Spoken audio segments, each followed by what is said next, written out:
Indian lawyers association ఆధ్వర్యంలో mastering the AP junior civil judge examination పుస్తక ఆవిష్కరణ కార్యక్రమం జరిగింది. అరండల్పేటలో జరిగిన పుస్తక ఆవిష్కరణ కార్యక్రమంలో జిల్లా ప్రధాన న్యాయమూర్తి బి సాయి కళ్యాణ్ చక్రవర్తి ముఖ్య అతిథిగా పాల్గొన్నారు. ఈ సందర్భంగా ఆయన మాట్లాడుతూ న్యాయశాస్త్రం చదివిన విద్యార్థులకు లక్ష్మీ నిఖిత రాసిన ఈ పుస్తకం ఎంతో ఉపయోగపడుతుందని చెప్పారు. బేర్ యాక్ట్ చదివాక ఇలాంటి పుస్తకాలు రిఫరెన్స్ గా పనికి వస్తాయని అన్నారు. కష్టపడి చదివి పరీక్షలు రాసి జూనియర్ జడ్జిలుగా ఎదగాలని ఆకాంక్షించారు. ఈ కార్యక్రమంలో labour court judge Sriramulu, retired judge Ratnakumar, bar association అధ్యక్షులు శివసూర్య నారాయణ, ఐఎల్యు నాయకులు జి శాంతకుమార్, లక్ష్మీ నిఖిత, జూనియర్ న్యాయమూర్తులు, న్యాయవాదులు పాల్గొన్నారు.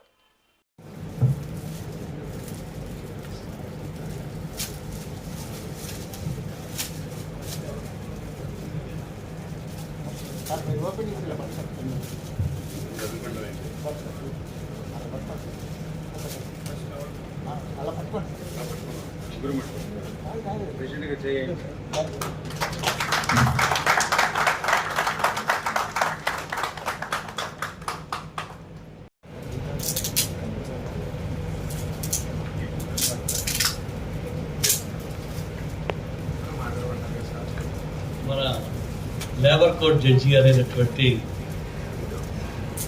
Government they want to really prepare అంటే కొంచెం ఎఫర్ట్స్ ఇచ్చి ఎగ్జామ్ రాద్దాం, సిన్సియర్గా ఎగ్జామ్ అటెంప్ట్ చేద్దాం అనుకున్న వాళ్ళకి మంచి గైడెన్స్ కావాలి, మంచి ఇది కావాలి. అంటే now we are not having that. ఏదో విజయవాడలో కోచింగ్ సెంటర్, హైదరాబాద్లో కోచింగ్ సెంటర్ ఉంది తప్పితే ఇంకెక్కడ ఇది సరైన ఇది లేదు. సో మంచి బుక్స్ అంటే ఏవో పెద్ద పెద్ద ఇంత జ్యుడిషియల్ ఆఫీసర్స్ ఎగ్జామినేషన్ బుక్స్ అని పెద్ద బుక్స్ వస్తున్నాయి, కానీ చూసాను ఏవి కూడా అంత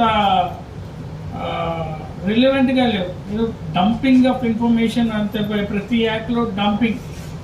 ఆ యాక్ట్ తీసుకోవడం, ఇంత పెద్ద జడ్జిమెంట్లు రాసేయడం, ఆ జడ్జిమెంట్లు పెట్టడం, that is not at all useful అసలు. సో ఈ బుక్ చూశాను, బాగుంది. ప్రతి స్టూడెంట్ అండ్ ప్రతి అడ్వకేట్ ఎవరైతే ఎగ్జామ్కి ప్రిపేర్ అవుతున్నారో రాములు గారు చెప్పినట్టు వేర్ యాక్ట్ పక్కన పెట్టుకొని ఇలాంటి ఈ నోట్స్ బాగానే ఉంది. ఎందుకంటే కొంచెం సింపుల్ టర్మినాలజీతో బాగా అర్థమయ్యే విధంగా ఉన్నారు. బేసిక్ కాన్సెప్ట్ ఎక్కడ వస్తుంది అంటే మన అడ్వకేట్స్ ఎవరైతే ఎగ్జామ్స్కి వెళ్తున్నారో దే కీప్ ఆన్ రీడింగ్, చదువుతున్నారు. ప్రాబ్లం ఎక్కడ వస్తుంది అంటే దే డోంట్ రైట్. ప్రిపరేషన్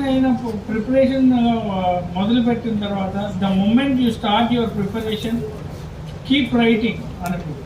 మీరే ఆన్సర్ తయారు చేసుకోండి, మీరే ఆన్సర్. ఒక క్వశ్చన్ ఉంటుంది, ఫ్రేమ్ చేసుకోండి. రెస్గెస్టే ఉంది, దానికి మీరే ఆన్సర్ రెడీ చేసుకోండి. మెటీరియల్ పెట్టుకొని వేర్ యాక్ట్ పెట్టుకోండి. వేర్ యాక్ట్లో చదవండి. వేర్ యాక్ట్ చదివాక ద ఆర్డర్ ఆఫ్ ప్రిపరేషన్ నేను చెప్తున్నా. వేర్ యాక్ట్లో సెక్షన్ చదవండి. సెక్షన్ చదివాక then go to illustration immediately. Illustration చదివాక ఇలిస్ట్రేషన్ అర్థం చేసుకోండి. ఎందుకంటే true essence of the section will be there in the illustration. ఆ ఇలిస్ట్రేషన్ చదివాక మీరు మెటీరియల్ ఏదైతే ఉందో ఇలాంటి మెటీరియల్ పెట్టుకోండి. ఈ మెటీరియల్ పెట్టుకొని దీనికి దాని అనుగుణంగా మీరు ఆన్సర్ ప్రిపేర్ చేసుకోండి. ఎంత సింపుల్గా ఆన్సర్ రెడీ చేయాలి అంటే ఎదుటి వాడికి వీడికి వచ్చు అన్నది అర్థం కావాలి. కొంచెం ఎవాల్యుయేటర్ ఎలా చూస్తాడు అంటే ఫస్ట్ సెక్షన్ ఒక 2.5 మార్కులు క్వశ్చన్ అనుకోండి, ఫస్ట్ సెక్షన్ కరెక్ట్గా వేసాడో లేదో చూస్తాడు. దాని తర్వాత ఏం చూస్తాడు, ఆ సెక్షన్ ఆన్సర్ రాసుకోవాలి. మీకు మీరుగా నోట్స్ ప్రిపేర్ చేసుకోండి. That will have a very very great impact and time management. ఒక కాంపిటేటివ్ ఎగ్జామ్కి వెళ్ళినప్పుడు ఏంటంటే మీకు వచ్చినదంతా దింపడం కాదు, వాడు ఇచ్చిన టైంలో ఎంత రాయగలుగుతారన్నది important. That gives you success, not that you are dumped with so much of material. మొత్తం నాకు వచ్చు అనేసి అదే క్వశ్చన్ పట్టుకొని 2 మార్కుల క్వశ్చన్ 10 పేజీలు రాయడం కాంపిటేటివ్ ఎగ్జామ్ కాదండి. పిల్లలు ఎలా రాయాలి అంటే ఫర్ ఎగ్జాంపుల్ 20 క్వశ్చన్స్ ఉన్నాయి, నీకు 2.5 hours ఇచ్చారు. 2.5 hours ఇచ్చినప్పుడు ఎంత, 1 hour 50 minutes, 20 questions, 10 minutes paper చదవడానికి తీయండి. 140 minutes, 20 క్వశ్చన్స్, 7 minutes అండ్ ఒక క్వశ్చన్ ఆన్సర్ ఫార్ములేట్ చేసుకోవడానికి 1 minute పడుతుంది. 6 minutes, 6 minutes నిమిషానికి 5 లైన్లు రాస్తారు. అంటే 30 లైన్లలో మీ ఆన్సర్ మీరు కరెక్ట్గా మీరు దింపగలిస్తే you are successful. So that must be the attitude of a person who appears for the competitive exam. పిల్లలకి అదే చెప్తాము, సరిగ్గా టైం మేనేజ్మెంట్ చేసుకోండి, నోట్స్ మీరే ప్రిపేర్ చేసుకోండి. And one thing is for sure, మీరు రాసేటట్టయితే అప్లికేషన్ పెట్టేటప్పుడు అందరూ ఎంత ఉత్సాహం ఉంటుందో హాల్ టికెట్కి వచ్చే పట్టుకునేటప్పుడు అంత నీరసంగా వెళ్తుంటారు అన్నమాట ఎగ్జామ్కి. అంటే వాళ్ళు ప్రిపేర్ అవ్వరు. అయితే గట్టిగా కూర్చొని ప్రిపేర్ అవ్వండి, లేకపోతే వెళ్ళి హ్యాపీగా ప్రాక్టీస్ చేసుకోండి. ప్రాక్టీస్ చేసుకుంటే బిందాస్ పైసలు బాగా వస్తాయి, ఇక్కడ వేస్తే సర్వీస్ చేయాల్సి వస్తుంది. సింపుల్. అది మీరు నేర్చుకోండి. పిల్లలకే చెప్తున్నాను, యంగ్స్టర్స్ జ్యుడిషియల్ సర్వీసెస్ చాలా బాగున్నాయి, రండి. బట్ విత్ డెడికేషన్ రాయాలి. అండ్ ఒక ఎగ్జామ్ పాస్ అవ్వాలంటే 4 Ds are required: desire, dedication, determination, discipline. ఈ 4 లేకపోతే ఎవరు సక్సెస్ఫుల్ కాలేదు.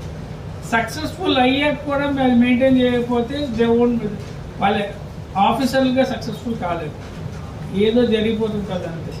ఆఫీసర్గా మంచి పేరు రావాలి అంటే ఖచ్చితంగా ఆ డిసిప్లిన్ మెయింటైన్ చేయాలి. అండ్ మీరు చదువుకునేటప్పుడు మాత్రం ఊరికి పుస్తకం పట్టుకొని చదవద్దండి, రాసి నేర్చుకోండి. మీరు రాస్తుంటే చూడకుండా రాశారు అంటే మాత్రం మర్చిపోరు, అది మాత్రం రావాలి. మామూలుగా చెప్పినట్టు hard work, there is no substitute to hard work. కష్టపడాలి, ఎక్కడైనా జీవితంలో కష్టపడాల్సిందే. ఈ లైన్లో కష్టపడ్డారంటే మంచి భవిష్యత్తు ఉంటుంది. ఒకటేంటంటే